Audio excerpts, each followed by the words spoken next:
तो हमारी बात से ज्यादा इसकी बात पे यकीन होने लगा। तो फिर हमारा इस घर में क्या? दोस्तों, आज हम बात करने जा रहे हैं बॉलीवुड की उस माँ की जिसने अपनी उम्र की हीरोइनों की माँ बनकर सबको चौंका दिया। लेकिन यही माँ अपने समय में जबरदस्त एक्ट्रेस भी रही हैं। नाम है सुषमा सेठ। जी हाँ, वही सुषमा सेठ जिन्हें आपने फिल्मों में हमेशा साड़ी पहने, चेहरे पर ममता भरी मुस्कान और डायलॉग बोलते देखा होगा, बेटा सब ठीक हो जाएगा। लेकिन इसी चेहरे के पीछे एक अलग ही कहानी है जो ज्यादातर लोगों को नहीं पता। सुषमा सेठ का जन्म 20 जून 1936 को दिल्ली में हुआ था।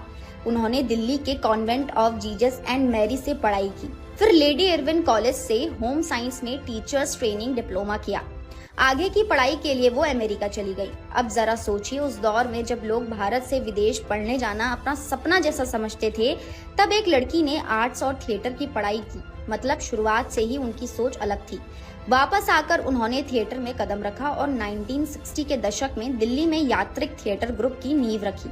यहीं से शुरू हुआ उनका असली सफर।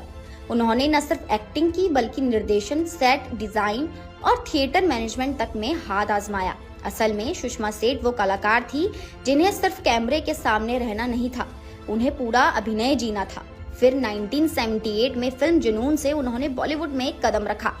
उसके बाद तो वो माँ और दादी के रोल की पहचान बन गई। चांदनी, कभी खुशी कभी गम, कल हो ना हो, प्रेम रोग, दिलवाले दुल्हनिया ले जाएंगे जैसी फिल्मों में उन्होंने ऐसा अभिनय किया कि दर्शक उन्हें अपनी ही माँ समझने लगे। टीवी पर हम लोग में उनकी दादी का किरदार इतना फेमस हुआ कि लोग सड़क पर देखकर दादी कहकर पुकारने लगे।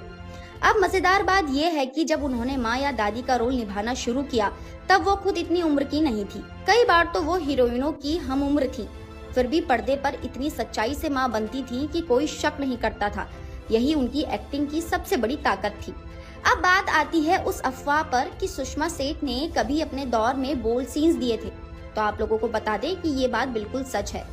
वो एक ऐसी एक्ट्रेस हैं जिन्होंने बॉलीवुड में न सिर्फ माँ के किरदार किए, लेकिन एक बोल्ड किरदार ने उनको चरित्रहीन भी बना दिया।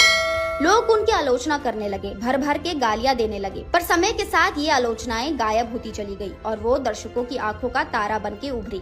आज जब हम उन्हें पर्दे पर याद करते हैं तो सिर्फ एक प्यारी माँ के तौर पे नहीं, बल्कि एक ऐसी कलाकार के रूप में याद करना चाहिए जिसने ये साबित कर दिया कि अभिनय की कोई उम्र नहीं होती। उन्होंने साबित किया कि माँ का रोल सिर्फ सपोर्टिंग नहीं बल्कि फिल्म की आत्मा होता है। सुषमा सेठ की कहानी हमें ये सिखाती है कि असली महानता प्रसिद्धि में नहीं बल्कि अपने काम को सच्चाई से निभाने में है। उन्होंने कभी अपनी उम्र, किरदार या सीमाओं को खुद पर हावी नहीं होने दिया। चाहे माँ बनी, दादी बनी या एक थिएटर डायरेक्टर, हर जगह उन्होंने एक ही बात साबित की, अगर जुनून सच्चा है तो हर किरदार अमर हो जाता है। तो दोस्तों, आज के लिए इतना ही। उम्मीद करती हूँ आपको ये वीडियो पसंद आया होगा। अगर आपको ये वीडियो पसंद आया तो इसे लाइक कीजिए और हमारे चैनल को सब्सक्राइब करना ना भूलें।